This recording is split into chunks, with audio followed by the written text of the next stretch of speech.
I'm Jay Taylor. I'm backstage with Ben Mossman. He is a mining engineer. He is also the president and CEO of Rise Gold Corp. It's a company I've been covering in my newsletter now for the past couple of years. I learned about this the project the company is working on in Grass Valley, the Idaho-Maryland mine, which is one of the most spectacular high-grade underground gold mines in American history back in the 30s and the 40s. It was shut down because of the Second World War by mandate. But now there's an effort to put it back into production for the first time since those days. And Ben Mossman is leading the charge with Rise Gold. It's, I think, a story that is not told enough. People don't understand what's going on. So I'm really glad to have Ben with me to help us understand what Rise Gold is up to there in Grass Valley. Thanks for joining me. Thanks for joining me, Ben. Yeah, thanks a lot, Jay. Yeah, it is a very fascinating story. A book's been written about this. Talk a little bit about past production, if you would, Ben. Yeah, so this mine was very famous mine. You know, they found it in the gold rush, and had this first era of prosperity. They mined from the outcrop, one single vein, produced almost 1 million ounces at over an ounce per ton mill head grade. So, in the 1800s, in this first era, it was considered the deepest and greatest gold mine in the United States. They had a bit of a bad time from about 1900 to 1920, but when they reopened it, they found another zone right beside the number one vein, which was very rich and kept expanding production. They bought the mine beside it, and then by 1942, it was the second biggest low gold mine in all the United States, producing on average 121,000 ounces of gold a year. And at the time, they had planned to double the production. So not only were they the second largest at the time, producing even today's terms, a lot of gold, and but they had planned to double production from 1,000 tons a day to 2,000 tons per day. And so really, we bought it on that basis. We expected that, they thought there was a lot of gold left, and we believe there is. We've drilled 19 holes below, all successful, very good drilling. Seems like these veins go to great depths. And so, it's a really great project. And I think most people can see that it has that potential to put it back into production eventually at that same rate, which would make it a very high grade major mine, of which there's very few. Yeah, for sure. Underground mine in Grass Valley, California. Ben, clearly with your experience in putting mines into production, you're a mining engineer. If you're an exploration company, you don't hire a mining engineer to head up the company. Clearly, the people that have set up this company, the major management, decided that they wanted to put this into production. And yet, you're located in California, Grass Valley, California.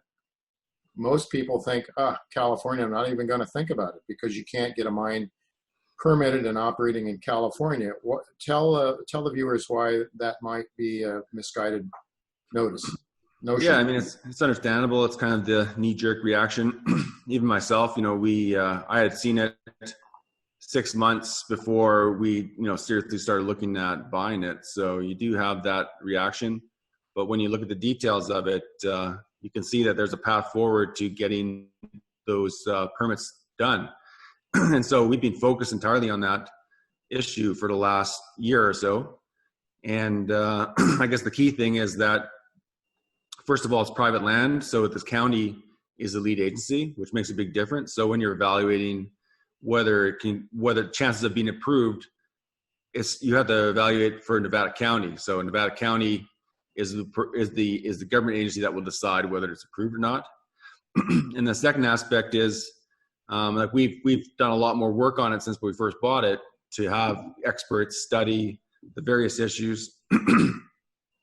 And there's really very little impact of reopening the mine. And so, the main issues are the groundwater has always been a concern. What would happen when you water the mine to the groundwater table? But in this case, we've hired the best consultants that we could find, spent $300,000 on it.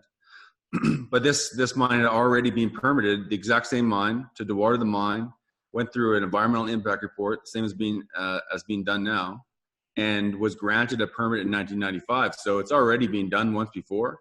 Mm-hmm. And then, another issue that people are concerned about are the water discharge.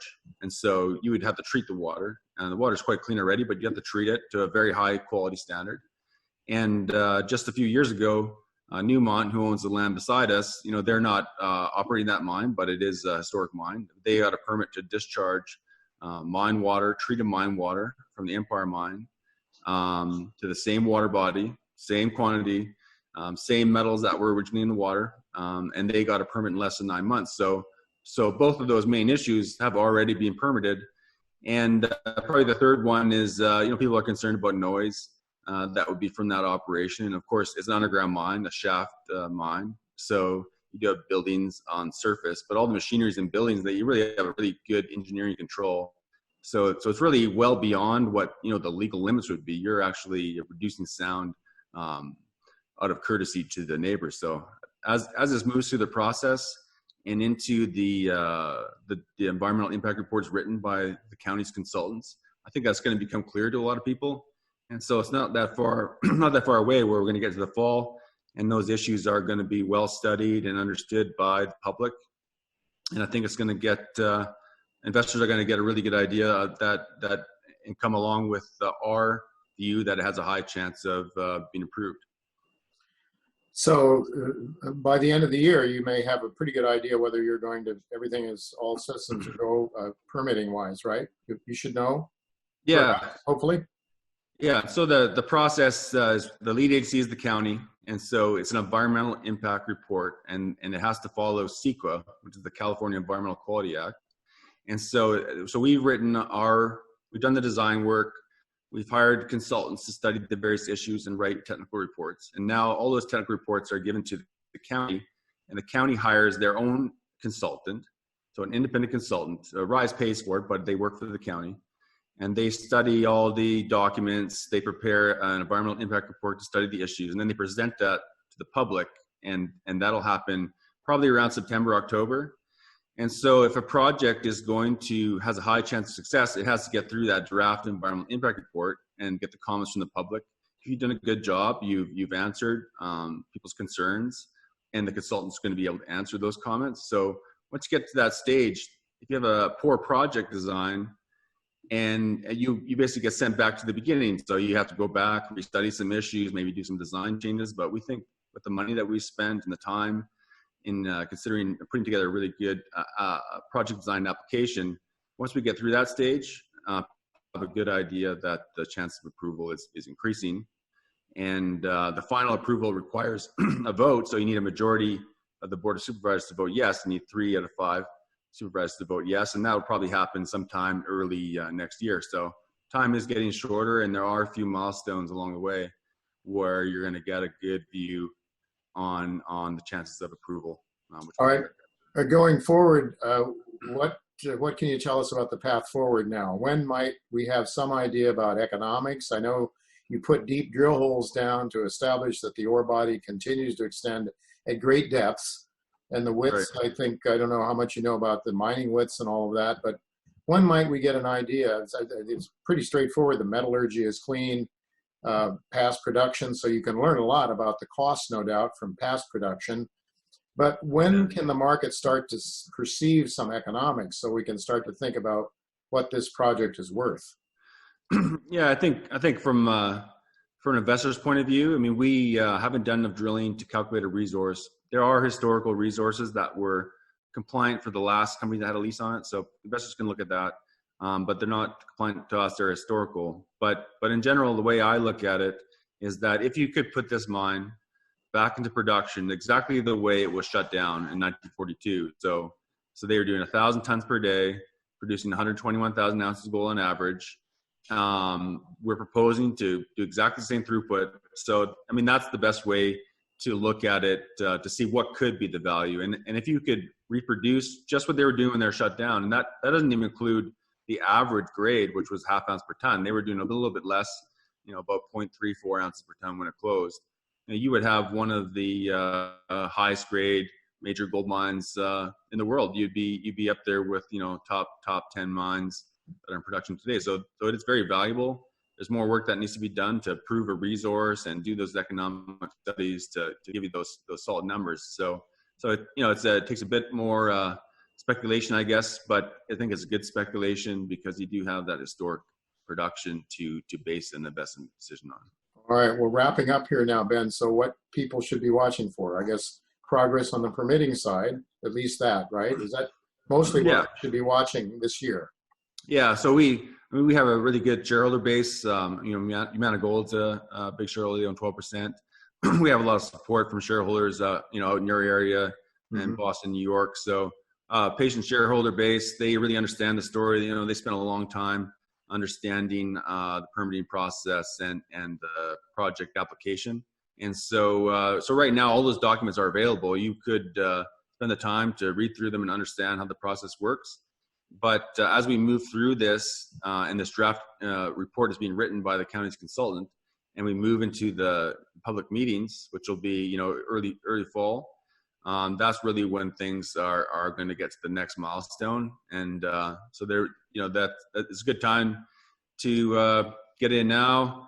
If as it gets closer, of course, you got that risk reward ratio, and we expect it's going to be a major re-rating in the value of the company as we move towards and get this project approved.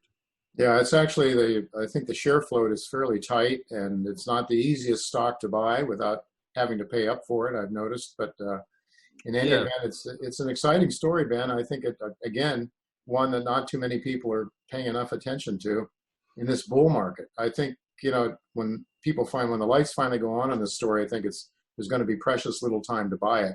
That's what I believe. That's why I've positioned myself, at least at this point, personally, and in my newsletter. So anything else you'd like to add quickly? Yeah, no, I think you got the basics of it there, because it's a bit of a reverse situation where a lot of companies are looking for the next mine, and there's a lot of risk, of course, exploration risk, and there's still exploration risk in this project, but it's much more defined on drilling below these existing zones. So I think most people see it as a good deposit, or potentially that we could have a mine here, but it's reversed, and now people are looking towards this approval, whether you can actually get it out the ground sometime in the future. So that's kind of the story of RYES right now, and is all riding on this permit process and approval. All right, excellent. Well, we wish you the best for our obvious selfish reasons, having owned the stock and having recommended in my newsletter, but also for the good of the neighborhood too. And as I understand it, the community is very much behind this, I believe. It seems. I think the majority is. There's some concerned people about different issues, and those will come to light as we move through this process. But it is a mining town. There has to be mining here, but a lot of people, they have family that work in the mine, and once people see that as a really clean project, and it can add a lot of jobs. 300 jobs to this area. If you look at some of the mines that say like Agnico has their mines, they have like over 50% local workforce, and I think in a place like this, we have a highly skilled workforce. You can put your training programs in place. You're going to have a lot of local very people, important, very important, very good jobs. Yeah, and very you'll have these jobs are $100,000 on average. So it's very very it's going to help the community very much. Well, thank you, Ben, very much for sharing this story with a wider audience. I really want people to know about this because I think it's a good story, and I thank you very much for your time.